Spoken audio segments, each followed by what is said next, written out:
Ambati silks Kanchipuram sari store now in Vijayawada. Exclusive పట్టు saris, సల్వాస్ and lehengas. నమస్తే రమగారు. నమస్తే జయ.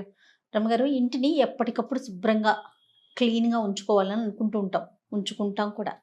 కానీ కొన్ని సందర్భాల్లో చేయలేకపోతాం. కొన్ని పనులు అలానే వదిలేస్తాం.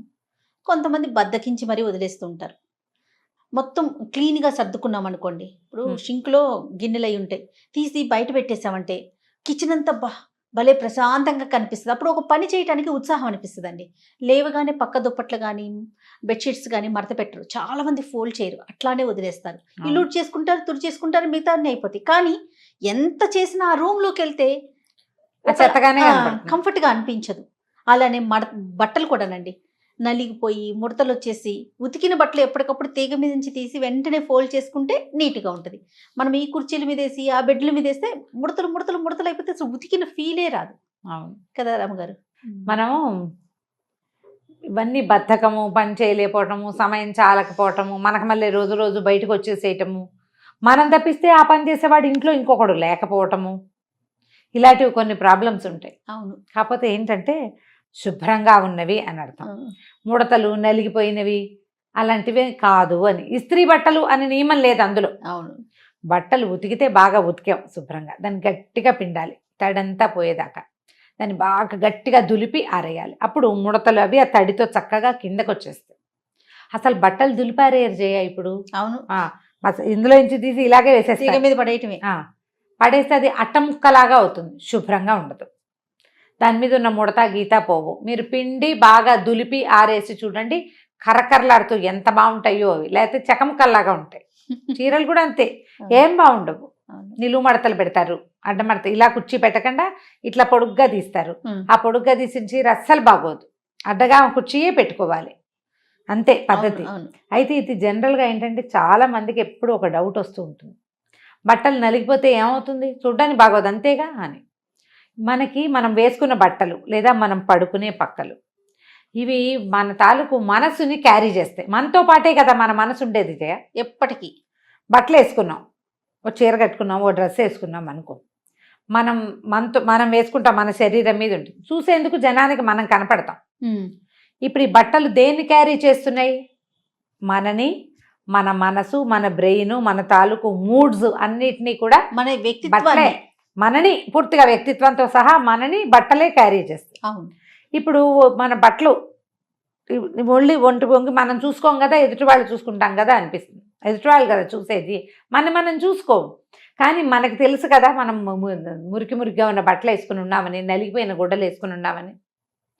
ప్రెషర్ఫుల్గా ఫీల్ అవుతాం మనం. దాన్ని కంఫర్ట్ ఉండదండి. కంఫర్ట్ ఉండదు. ఎలా ఉంటుందంటే మన సబ్కాన్షియస్లో ఒక నలిగి అణిగిన భావన ఉంటుంది. పక్కలు కూడా అంతే, పక్క శుభ్రంగా ఉంటే ప్రశాంతంగా నిద్ర పడుతుంది. అదే నలిగిపోయినవి, పాచి పక్కలు, నిన్న పొద్దున వేసుకున్నటువంటి దుప్పట్లు, మొన్నప్పుడు వేసుకున్నవి, ఆ తర్వాత ఏమో కప్పుకుని వదిలేసిన బెడ్షీట్లు ఉంటాయి కదా, కంఫర్టర్లు పెద్దవి కప్పుతారు, నీట్గా మడత పెట్టరు. ఇవన్నీ కూడా మన ప్రశాంతతని పాడు చేస్తాయి. ఒక రోజులో ఒక పూటలో కాదు, లాంగ్ రన్లో. ఇల్లు కూడా అంతే, నువ్వు అన్నట్టు సింకులో గిన్నెలు, స్టవ్ గట్టంతా చీదరబాదరగా ఉంటే ఏం బాగుంటుంది? అవన్నీ క్లియర్ చేస్తే చక్కగా చిక్కు తీసిన ఫీలింగ్ ఉండి హాయిగా ఉంటుంది. అంతే.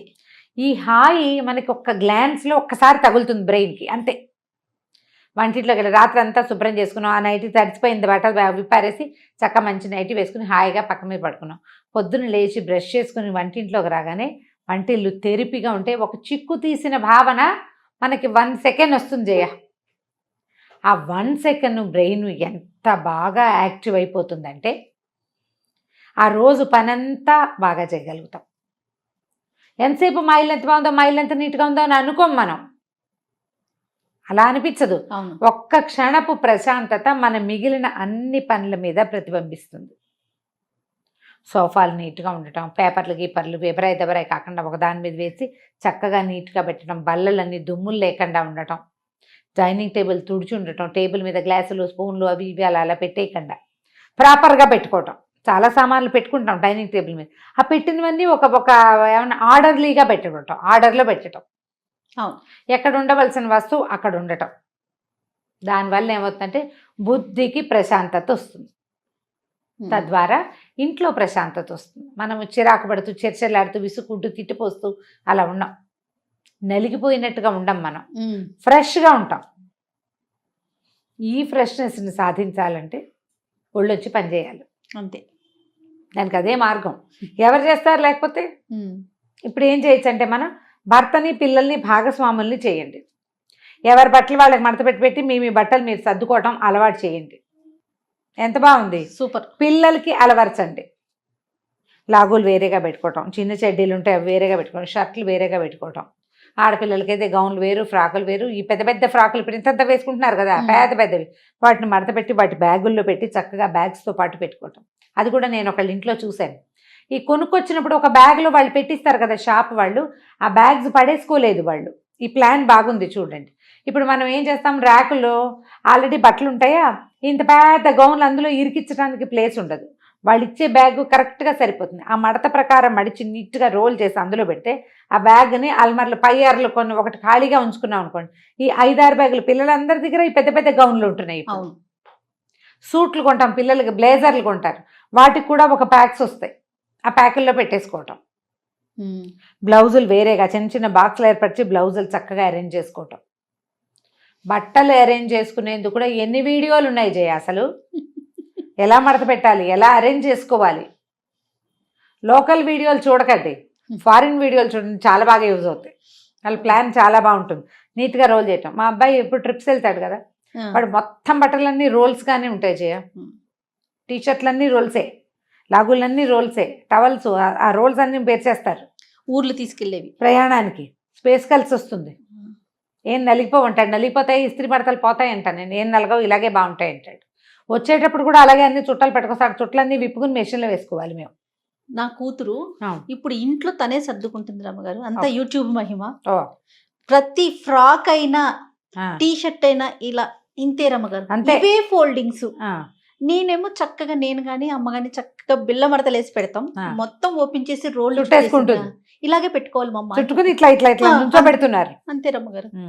అంటే ఇప్పుడు ఈ చక్క ఫ్రాకులు ఉంటాయి కదా నిలబడేవి, వాటిని రోల్ చేయలేం, కానీ టీ షర్ట్లు లాగులు అవి ప్యాంట్లు పైజమాలు అవన్నీ రోల్ చేసేయచ్చు. ప్రాక్టీస్ మార్చండి, మీకు ఏంటంటే ఒక ఇన్నోవేటివ్ ఐడియాస్ వస్తాయి, కొత్త ఐడియాలు ఉంటాయి. బయట చూస్తూ ఉండండి, ఇలా చూస్తున్నా కదా, నన్ను చూస్తున్నప్పుడు అన్నీ చూడొచ్చు మీరేం చక్క. ఏదో ఒకటి కొత్త ప్లాన్ మార్చితే, అల్మార్లు మార్చుకుంటే, కిచెన్లో సెటప్ మార్చుకుంటే, దుప్పట్లు మార్చుకుంటే, దుప్పటి వేసుకునే విధానం మార్చుకుంటే, బట్టలు పెట్టుకునే విధానం ఐడియాస్ మార్చుకుంటే చాలా కొత్తగా ఉంటుంది జీవితం. ఎంత డిఫరెంట్గా ఉంటుందో డైనింగ్ టేబుల్ అరేంజ్మెంట్ దగ్గర నుంచి. మనం ఎలాగో బోల్డని హోమ్ టూర్లు కూడా చూస్తున్నాం కదా అందరివి, వాళ్ళవి ఐడియాలు ఏమైనా కొన్ని ఉంటే క్యాప్చర్ చేయండి, వాటిని ఓన్ చేసుకోండి. ఇప్పుడు ఎవరికైనా ఏదైనా ఎవరైనా చెప్పవలసిందే కదా, మన ముందు తరాల నుంచి మనం నేర్చుకున్నాం. మన తరంలో కూడా మనకు నచ్చిన వాళ్ళ దగ్గర నుంచి కొన్ని నేర్చుకోండి. నేను పుస్తకాలు చదువుకోండోయ్ అని చెప్తా, నేర్చుకుంటున్నారు కదా. కొన్ని పిల్లలకి కథలు చెప్పండి అని చెప్తున్నామా, అది నేర్చుకుంటున్నారు. అట్లాగే ఇలా కొన్ని కొత్త ఐడియాలు క్యాప్చర్ చేసి ఇంటిని మార్చుకోండి, తద్వారా మీ మైండ్ సెట్ మారుతుంది, మీ జీవన విధానంలో మార్పు వస్తుంది. మంచి ఏమనాలంటే క్వాలిటీ లివింగ్ చేతొస్తుంది మనకి. దానికోసం ట్రై చేయండి. నలిగిపోయిన బట్టలు, నలిగిపోయిన పక్కలు, ఎబరాయి దెబరాయిగా ఉన్న సోఫాలకి స్వస్తి చెప్పేయండి వాటితోటి, బై బై చెప్పేది. కొత్తవి కొనుక్కురమ్మని మాత్రం నేను చెప్పట్లేదు, ఉన్న వాటిలోనే ప్లాన్ మార్చుకోండి అని చెప్తున్నా, అంతే. తప్పకుండా రమ్మగారు. నమస్తే. నమస్తే.